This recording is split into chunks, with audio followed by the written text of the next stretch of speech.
कुछ बात है कि हस्ती मिटती नहीं हमारी, कुछ बात है कि हस्ती मिटती नहीं हमारी, सदियों रहा है दुश्मन दौरे जमा हमारा। जय हिंद दोस्तों, मैं हूं शम्स तबरेज और आप देख रहे हैं टाइम्स मेल। पूरी दुनिया में इस वक्त एक ही चर्चा बहुत ही जोर शोर से हो रही है, क्योंकि अब दुनिया के तमाम देशों की इज्जत खाक में मिल चुकी है। धर्म के आधार पर ईसाइयों और मुसलमानों ने खुद को बहुत बड़ा सुपर पावर घोषित कर रखा था। बड़े बड़े देश अपने ईसाई होने पर बहुत गुमान करते थे।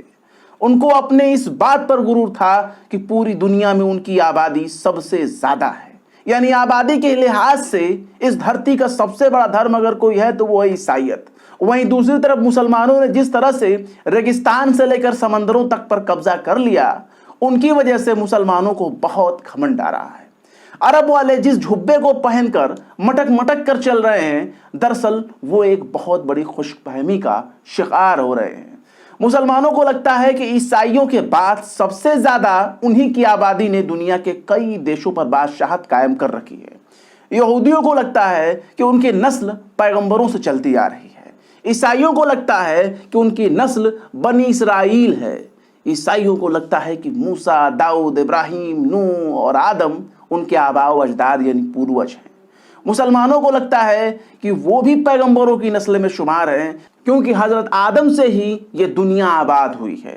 मुसलमानों को लगता है कि वो हजरत आदम और अम्मा हव्वा की औलाद हैं।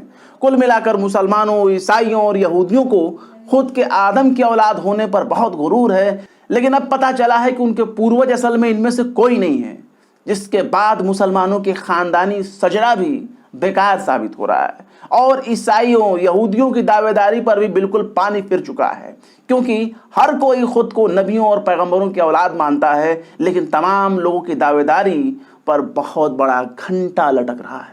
जिन अरबों को अपने अरब होने पर गुमान है, जिन तुर्कों को अपने तुर्क होने पर गुमान है, जिन ईरानियों को अपने फारसी होने पर गुमान है, जिन तातारियों को अपने तातार होने पर गुमान है, जिन पठानों को यूसुफजई और पश्तून होने का गुमान है, जिन मिस्र के लोगों को फिरौन की औलाद होने का गुमान है, इन तमाम लोगों को और उनके गुमान को इस वक्त बहुत बड़ा खतरा मंडरा रहा है। सबसे बड़ा खतरा तो मुसलमान और ईसाइयों पर मंडरा रहा है, क्योंकि उनके तमाम दावे चूर चूर हो गए हैं। अब पता चला है कि उनके बाप दादा परदादा ना तो मुसलमान थे ना तो यहूदी थे, क्योंकि मुसलमान, ईसाई और दोनों के पूर्वज ही धोती पहनते थे, चंदन लगाते थे, भभूत लगाते थे। यानी कहने का मतलब यह है कि जिन ईसाइयों को अपने चर्च में घंटा लगाने का रिवाज है, दरअसल उनके पूर्वज हिंदू थे और किसी जमाने में मंदिरों का घंटा भी बजाते थे।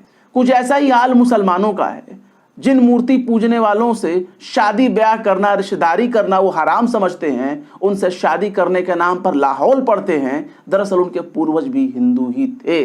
और बाकायदा मुसलमानों के पूर्वज किसी जमाने में सूर्य देव को जल भी चढ़ाते होंगे, गंगा में नहाते भी होंगे, सुबह शाम आरती भी करते होंगे और तो रोज मंदिर में घंटा भी बजाते होंगे। दरअसल इस बात की जानकारी कभी सामने नहीं आती, लेकिन शुक्र है कि इस वक्त हमारे देश में मोदी जी का राज है और मोदी जी की वजह से ही हमारे देश के साधु संतों और महंतों ने आज मुसलमानों, ईसाइयों और यहूदियों का पर्दाफाश करके रख दिया है। सोचिए, अगर हमारे मोदी जी ने देश के पहले प्रधानमंत्री के तौर पर शपथ ली होती तो अब तक पता नहीं कितने ही मुसलमानों, ईसाइयों ने सनातन धर्म में घर वापसी कर ली होती। जिन मुसलमानों ने भारत की जमीन को छीनकर सऊदी अरब बना लिया, उनको लगता है कि उनसे ज्यादा चालाक, बहादुर और ज़हीन कोई दूसरा नहीं है, लेकिन अब उनकी चालाकी धरी की धरी हो गई है और हमारे देश के महंतों ने अरबों का झुब्बा उठाने की तैयारी कर ली है, जिसके बाद अरब वाले नंगे नजर आएंगे, क्योंकि दुनिया के तमाम मुसलमानों के अम्मा अब्बा मुसलमान नहीं थे बल्कि हिंदू थे। खासकर तालिबान वालों को तालिबान छोड़कर चीन भाग जाना चाहिए, क्योंकि अफगानिस्तान पर किसी भी वक्त भगवा झंडा लहराया जा सकता है। तालिबान ने जिन अमरीकियों को धूल चटाकर खुद को बहुत बड़ा तुर्रम खां समझ लिया था, दरअसल तालिबान वालों को भी अब जाकर पता चला है कि उनके बाप दादा पठान नहीं थे, उनके अम्मा अब्बा ना तो बने इसराइल थे और ना ही मुसलमान थे। इसी तरह से ईसाइयों को अपनी बड़ी बड़ी कामयाबी पर बहुत गुमान था, बहुत घमंड था। उनको यूनाइटेड नेशन पर बहुत गुरूर है, उनको नेटो बनाने पर बहुत गुरूर है, उनको यूरोप और ऑस्ट्रेलिया पर बहुत गुमान है। लेकिन अब पता चला कि उनके मम्मी पापा डैडी भी हिंदू ही थे। जब से मुसलमानों और ईसाइयों को उनके पूर्वजों के हिंदू होने की जानकारी पता चली है, तब से ही वो इस दावे को मानने से ही इनकार कर रहे हैं। वो भी खासकर भारत वालों को लगता है कि भले ही उनके दादा परदादा बुत परस्त रहे हों, भले ही उनके पूर्वज हिंदू सनातनी रहे हों, लेकिन वो तो शुरू से ही मुसलमान ही हैं, क्योंकि वो हजरत आदम की औलाद हैं और बाकायदा मुसलमान बनकर उन्होंने अपने फिर से पुराने वाले धर्म यानी इस्लाम में घर वापसी की है। लेकिन मुसलमान और ईसाई उनके पूर्वजों के हिंदू होने के दावे को महज एक बकवास मान रहे हैं और बड़बोल सिरफुरों के सठिया जाने की घटना करार दे रहे हैं। सब यही कह रहे हैं कि हम तो भैया आदम और हव्वा की औलाद हैं। आखिर क्यों हिंदू होने की सच्चाई को नजरअंदाज कर रहे हैं मुसलमान? आखिर क्यों आदम को पूर्वज मान रहे हैं यहूदी, ईसाई और मुसलमान? आखिर क्यों अपना सिर खुजा रहे हैं तालिबान? आखिर क्यों अपना सिर पकड़कर बैठे हैं अरब के मुसलमान? बताएंगे आपको और भी बहुत कुछ। लेकिन आप अगर हमारे चैनल पर नए हैं और पहली बार हमारी वीडियो को देख रहे हैं तो आप हमारे चैनल टाइम्स मेल को सब्सक्राइब कर लें, वीडियो को लाइक कर दें और नए वीडियो को नोटिफिकेशन पाने के लिए बेल आइकन का बटन भी प्रेस कर दें। इसके अलावा अगर आप टाइम्स मेल को आर्थिक सहयोग करना चाहते हैं तो वीडियो के नीचे दिलनुमा आकृति में नजर आने वाला थैंक्स बटन दिख रहा होगा, उस पर थैंक्स बटन पर क्लिक करके आप हमारी आर्थिक मदद सहायता भी कर सकते हैं। इस वक्त भारत के राजस्थान में एक महान आत्मा ने कदम रखा है जिसके ज्ञान चक्षु को देखकर एलईडी लाइट भी बिल्कुल फ्यूज हो जाएगी। दरअसल सऊदी अरब पर दावा ठोकने के बाद, मक्का पर दावा ठोकने के बाद और मक्का शहर में मक्केश्वर महादेव का मंदिर होने की दावा ठोकने के बाद अब पता चला है कि मुसलमानों और ईसाइयों के पूर्वज हिंदू ही थे। इस बात की जानकारी दुनिया के सबसे बड़े ज्ञानी पुरुष ने नागौर की धरती से माइक पर बोलकर चारों तरफ फैला दिया। दरअसल राजस्थान के नागौर में स्वामी निश्चलानंद महाराज ने दावा किया है कि मुसलमान, ईसाई और दूसरे तमाम धर्मों के मानने वालों के पूर्वज हिंदू ही थे। शंकराचार्य स्वामी निश्चलानंद ने कहा है कि बाइबल में से अगर गीता के अंश को निकाल दिया जाए तो बाइबल खत्म हो जाएगी। यानी उनके कहने का यही मतलब निकाला जा सकता है कि बाइबल और कुछ नहीं बल्कि गीता का ही अंश है। उनके कहने का मतलब यही निकल कर सामने आ रहा है कि गीता से ही बाइबल बनी हुई है, वरना बाइबल का कोई वजूद नहीं है। अगर गीता के अंश को बाइबल से निकाल दिया जाए तो बाइबल का वजूद एकदम खत्म हो जाता है। स्वामी निश्चलानंद ने कहा है कि खुद अमेरिका के पूर्व राष्ट्रपति इसे मानते थे। कौन सी बात? कि अगर गीता के अंश को बाइबल से निकाल लिया जाए तो बाइबल मतलब खत्म। अब पता नहीं स्वामी जी की मुलाकात कौन से राष्ट्रपति से हुई होगी जिन्होंने बाइबल के वजूद पर सवाल खड़ा किया। हो सकता है मौजूदा राष्ट्रपति जो बाइडेन है, इन्होंने स्वामी जी के कान में आकर कह दिया हो सकता है डोनाल्ड ट्रंप ने कह दिया हो, या हो सकता है मोदी जी से तू तड़ाक करने वाले बराक ओबामा ने स्वामी जी के कान में आकर ये बात कह दी हो सकता है व्हाइट हाउस पर अमेरिका वालों की दावेदारी खतरे में आ गई हो। स्वामी जी ने कहा है कि मोबाइल, कंप्यूटर, रॉकेट के ज़माने में भी सनातन धर्म सबसे ज़रूरी है, क्योंकि सिर्फ सनातन ही है जो सदा के लिए है। निश्चलानंद ने इस दौरान ये भी कहा कि दुनिया के 50 देशों से ज़्यादा देशों में हिंदू रहते हैं। अगर भारत को हिंदू राष्ट्र घोषित कर दिया जाए तो एक साल में मॉरिशस समेत 15 देश हिंदू राष्ट्र घोषित हो जाएंगे। मुस्लिम, ईसाई और दूसरे धर्मों के लोगों के पूर्वज भी हिंदू ही थे, यानी कि दूसरे देशों में रहने वाले लोगों को घबराने की कोई ज़रूरत नहीं है, क्योंकि स्वामी जी बता रहे हैं कि 15 देश हिंदू राष्ट्र बनने के लिए छटपटा रहे हैं। मतलब अगर उन देशों को हिंदू राष्ट्र नहीं बनाया गया तो वो पृथ्वी को छोड़कर मंगल ग्रह पर चले जाएंगे। लेकिन स्वामी जी ने पूरी दुनिया पर दावा तो ठोक दिया, लेकिन तिब्बत और कैलाश पर्वत पर दावा नहीं ठोका, क्योंकि वो चीन के कब्जे में है और चीन ना तो स्वामी जी के श्राप से डरता है और ना ही उनके प्रताप से, और ना ही वो किसी धर्म को मानता है। चीन के मामले में तो खुद हमारे मोदी बाबू भी बिल्कुल सुर बदल कर बोलते हैं, ना कोई आया था, ना कोई घुसा था और ना ही कोई गया था। लेकिन एक बात समझ में नहीं आ रही है कि आखिर स्वामी जी के पास इतना बड़ा ज्ञान कहाँ से आया। सोचिए, हमारे देश के साधु संत महात्मा और बड़े बड़े मठों में बैठे शंकराचार्यों के पास कितना बड़ा ज्ञान का भंडार है।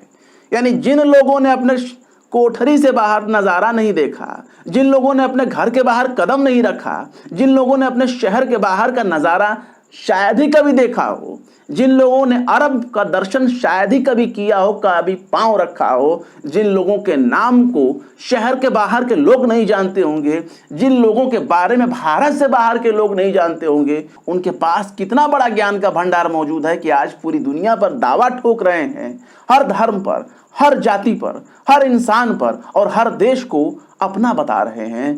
सोचिए उनके पास कितना बड़ा ज्ञान का भंडार होगा। शायद इसी वजह से भारत को पूरी दुनिया का विश्व गुरु कहा जाता है। भले ही उसे कोई माने या ना माने, लेकिन स्वामी जी तो मान रहे हैं ना।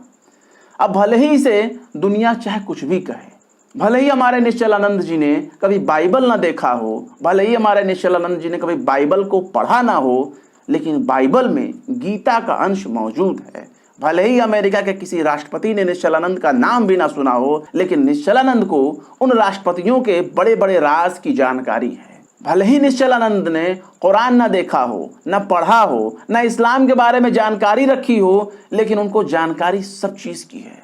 सारी जानकारी, तमाम ज्ञान अपने जेब में रखकर घूमते हैं। है ना कमाल की बात कि मोबाइल और रॉकेट के युग में भी सनातन धर्म सबसे जरूरी है, क्योंकि सनातन धर्म ही है जो सदा के लिए है। मतलब जो भी धर्म मौजूद है वो सब खत्म हो जाएंगे, उनका कोई वजूद नहीं है। मतलब जो है सो हम खुद हैं और हमारे अलावा और कोई कुछ भी नहीं। मतलब ये मोबाइल, कंप्यूटर जिन लोगों के पास है, अगर उनके पास भारत के संतों वाला सनातन धर्म नहीं है तो उनकी जिंदगी एकदम जीरो है, बोले तो नील बटा सन्नाटा। इसके साथ ही निश्चलानंद महाराज जी ने मोदी जी का नाम लिए बिना ही उन पर गजब का कटाक्ष किया। उन्होंने कहा कि नेता सिर्फ चुनावी वादे करते हैं। चुनाव में कुछ नेता ऐसे भी हैं जो कहेंगे कि आप बस मुझे वोट दें और आराम करें, आपके लिए खाना बनाने के लिए भी हमारा आदमी आएगा। ये सिर्फ चुनावी वादे हैं, हकीकत में ऐसा संभव नहीं है।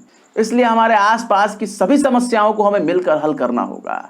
स्वामी जी ने कितने सदे हुए अंदाज में, कितने सादगी भरे लहजे में हमारे मोदी जी को समझा दिया कि वादे करके भूल जाना अच्छी बात नहीं है। 8 साल गुजर चुके हैं। मुफ्त में अनाज बांटकर जनता पर एहसान जताना अच्छी बात नहीं है। ना तो 15 लाख आया, ना काला धन आया, और ना ही डीजल पेट्रोल 30-40 रुपए में मिला। इससे पहले सोमवार को ही जयपुर पहुंचे शंकराचार्य ने यह भी कहा था कि सबके पूर्वज सनातनी वैदिक हिंदू हैं। बकौल स्वामी निश्चलानंद की बातों पर अगर गौर करें तो उन्होंने ये भी दावा किया कि मोहम्मद साहब के पूर्वज भी हिंदू थे, ईसा मसीह के पूर्वज भी सनातनी वैदिक और हिंदू ही थे। मतलब अरबी भाषा दरअसल हिंदुओं की भाषा रही होगी, हिब्रू और अंग्रेजी भी किसी जमाने में हिंदुओं की भाषा रही होगी, फ्रेंच के अलावा बाकी जितनी भी भाषाएं हैं वो सब भी हिंदुओं की भाषा रही होगी, या कह लें तो निश्चलानंद महाराज जी की भाषा रही होगी। अच्छा, सबसे हैरानी वाली बात यह है कि इस दौरान राज्यपाल कलराज मिश्र भी मौजूद थे, लेकिन किसी ने भी भारत का मजाक बनाने वाले ऐसे हवाई दावों पर ना तो स्वामी जी को टोकने की कोशिश की और ना ही उनको रोकने की कोशिश की। और आग लगाने वाले बयान देने से मना करना तो बहुत दूर की बात है। सोचिए निश्चलानंद महाराज ने कितना संघर्ष किया है और कितना ज्ञान अर्जित किया है कि पूरी दुनिया एक एक इंच सब कुछ उन्हीं का है, बाकी किसी और को कुछ है ही नहीं, सब कुछ उन्हीं का है। अभी हाल ही में निश्चलानंद महाराज जी ने ज्ञानवापी मस्जिद का जिक्र करते हुए कहा था कि ज्ञानवापी की क्या बात करते हैं साहब, हम तो मक्का तक पहुंच गए हैं, वहां भी मक्केश्वर महादेव हैं। भारत हिंदू राष्ट्र है, लेकिन अगर सरकार इसे हिंदू राष्ट्र घोषित करती है तो नेपाल, मॉरिशस समेत दुनिया के 15 देश हिंदू राष्ट्र घोषित होने की तैयारी में हैं। बस वो भारत के रुख का इंतजार कर रहे हैं। यानी उनका कहने का मतलब ये है कि बस मोदी जी के कान में कहने की देर है, उसके बाद 15 जो देश है वो तो हिंदू राष्ट्र झक मार कर बन जाएंगे।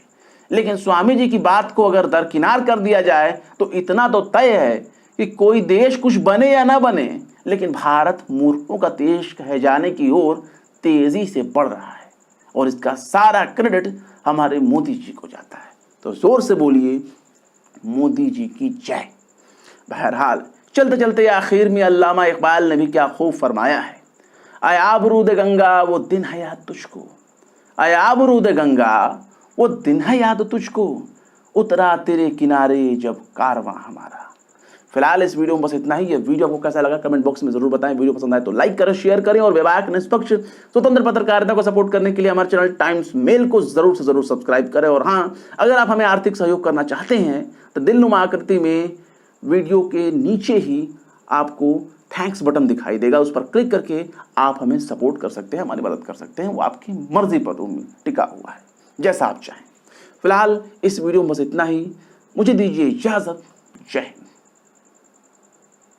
तो देख लिया आपने हमारे इस वीडियो को। हमें उम्मीद है कि आपने हमारे वीडियो को लाइक किया होगा और दूसरों को भी शेयर किया होगा। अगर अभी तक आपने हमारे चैनल टाइम्स मेल को सब्सक्राइब नहीं किया है तो जल्दी से सब्सक्राइब कर दें और बेल आइकन भी प्रेस कर दें।